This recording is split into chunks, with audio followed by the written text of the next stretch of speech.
Scythes are supposed to have a keen appreciation of death, yet there are some things that are beyond even our comprehension. The woman I gleaned today asked me the oddest question. "Where do I go now?" she asked. "Well," I explained calmly, "your memories and life recording are already stored in the Thunderhead, so it won't be lost. Your body is returned to the earth in a manner determined by your next of kin." "Yes, I know all that," she said, "but what about me?" The question perplexed me. As I said, your memory construct will exist in the Thunderhead. Loved ones will be able to talk to it, and your construct will respond. "Yes," she said, getting a bit agitated, "but what about me?" I gleaned her then. Only after she was gone did I say, "I don't know." From the Gleaning Journal of H.S. Curie. Chapter 8. A Matter of Choice. "I will glean alone today," Scythe Faraday told Rowan and Citra one day in February, the second month of their apprenticeship. "While I am gone, I have a task for each of you." He took Citra into the weapons den. "You, Citra, shall polish each of my blades." She had been in the weapons den nearly every day for lessons, but to be there alone, nothing but her and instruments of death, was entirely different. The scythe went to the blade wall, which had everything from swords to switchblades. "Some are merely dusty, others tarnished. You shall decide what type of care each one needs." She watched the way his eyes moved from one blade to another, lingering long enough, perhaps, to recall a memory. "You've used them all?" she asked. "Only about half of them, and even then for only one gleaning." He reached up and pulled a rapier from the fourth wall, the one with the older-looking weapons. This one looked like the kind one of the Three Musketeers might have used. "When I was young, I had much more of a flair for drama. I went to glean a man who fancied himself a fencer, so I challenged him to a duel." "And you won?" "No, I lost. Twice. He skewered me through the neck the first time and tore open my femoral artery the second. He was very good. Each time after I woke up in the revival center, I returned to challenge him. His wins bought him some time, but he was chosen to be gleaned, and I would not relent. Some scythes will change their minds, but that leads to compromise, and it favors the persuasive. I make my decisions firm. In the third bout, I pierced his heart with the tip of my blade. As he breathed his last, he thanked me for allowing him to die fighting. It was the only time in all my years as a scythe that I had been thanked for what I do." He sighed and put the rapier back in what Citra realized was a place of honor. "If you have all these weapons, why did you take our knife that day you came to glean my neighbor?" Citra had to ask. The scythe grinned. "To gauge your reaction." "I threw it away," she told him. "I suspected as much," he said. "But these you will polish." Then he left her there. When he was gone, Citra studied the weapons. She was not particularly morbid, but she found herself wanting to know which blades had been used and how. It seemed to her that a noble weapon deserved to have its story passed down, and if not to her and Rowan, then to whom? She pulled a scimitar from the wall, a heavy beast that could decapitate you with a single swing. Had Scythe Faraday used it for a beheading? It was, in a way, his style, swift, painless, efficient. As she moved it clumsily through the air, she wondered if she had the strength to behead someone. My God, what am I becoming? She put the weapon on the table, grabbed the rag, and rubbed polish on it, and when she finished, she went to the next, and the next, trying not to see her reflection in each of the gleaming blades. Rowan's task was not as visceral, but was even more troubling. "Today you shall lay the groundwork for my next gleaning," Scythe Faraday told him, then gave him a list of parameters that tomorrow's subject should have. "All the information you need is in the Thunderhead, if you're clever enough to find it." Then he left for the day's gleaning. Rowan almost made the mistake of giving the list of parameters to the Thunderhead and asking it for a subject, until he remembered that asking the Thunderhead for assistance was strictly forbidden for Scythes. They had full access to the Great Cloud's wealth of information, but could not access its algorithmic, conscious mind. Scythe Faraday had told them of a Scythe who tried to do so. The Thunderhead itself reported him to the High Blade, and he was severely disciplined. "How is a Scythe disciplined?" Rowan had asked. "He was put to death 12-fold by a jury of Scythe, then revived each time. After the 12th revival, he was on probation for a year." Rowan imagined a jury of Scythes would be very creative in their methods of punishment. He suspected that dying 12 times at the hands of Scythes would be a lot worse than splatting. He began to enter search parameters. He was instructed to have his search include not just their city, but all of Mid-America, which stretched nearly 1,000 miles across the middle of the continent. Then he narrowed the search into towns with populations under 10,000 that were also on the banks of rivers. Then to homes or apartments that were within 100 feet of the riverbank. Then he searched for people 20 and older who lived in those residences. That gave him more than 40,000 people. He had done that in 5 minutes. The next few requirements were not going to be as easy to nail down. The subject must be a strong swimmer. He got a list of every high school and university in each river town and cross-referenced anyone who had been on a swim team for the past 20 years or had registered for a triathlon. About 800 people. The subject must be a dog lover. Using Scythe Faraday's access code, he found the subscription lists of every publication and blog dealing with dogs.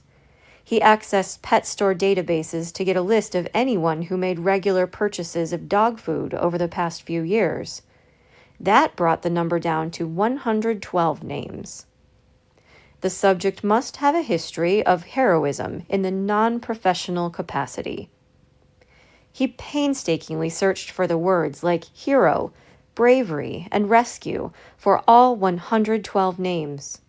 He thought he'd be lucky if a single one came up, but to his surprise, 4 of them were noted as having done something heroic at some point in their lives. He clicked on each name and brought up 4 pictures. He immediately regretted it, because the moment those names had faces, they became people instead of parameters.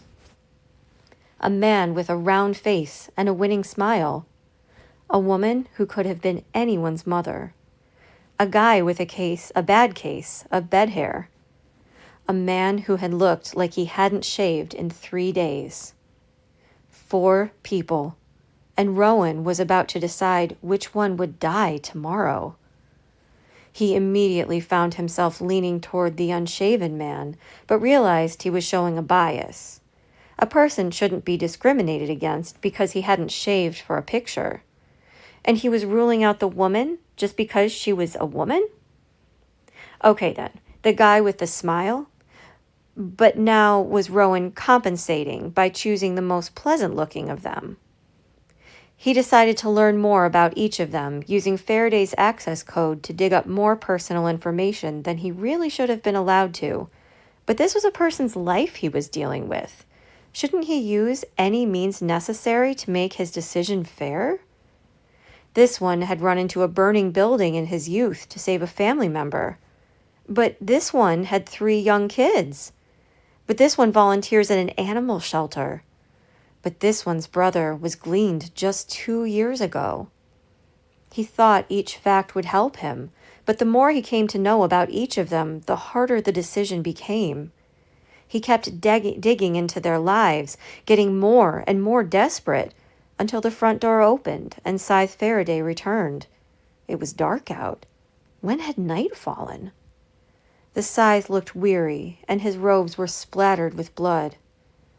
"Today's gleaning was more troublesome than expected," he said. Citra came out of the weapons den. "All blades are now polished to a perfect shine," she announced. Faraday gave her his nod of approval. Then he turned to Rowan, who still sat at the computer.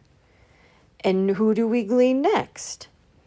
"I narrowed it down to 4. "And?" said the Scythe. "All 4 fit the profile." "And?" said the Scythe again. "Well, this one just got married, and this one just bought a house." "Pick one," said the Scythe. "And this one received a humanitarian award last year."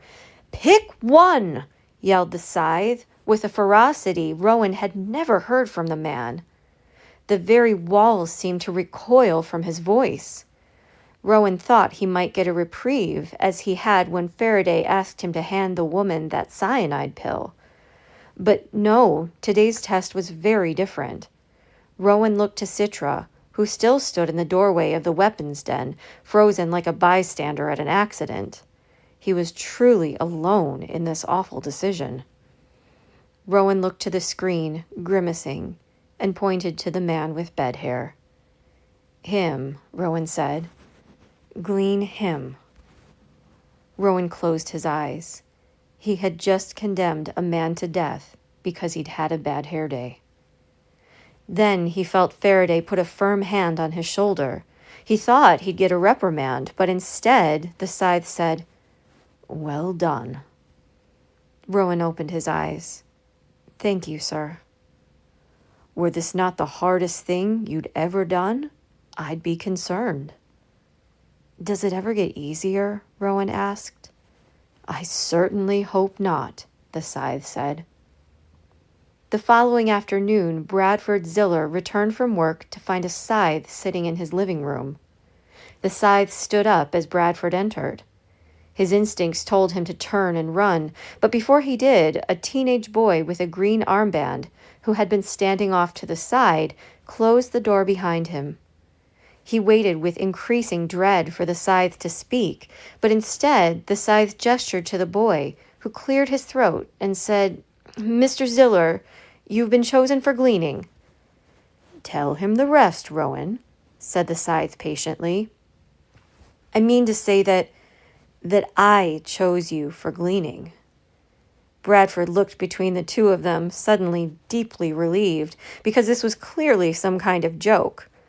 "Okay, who the hell are you? Who put you up to this?"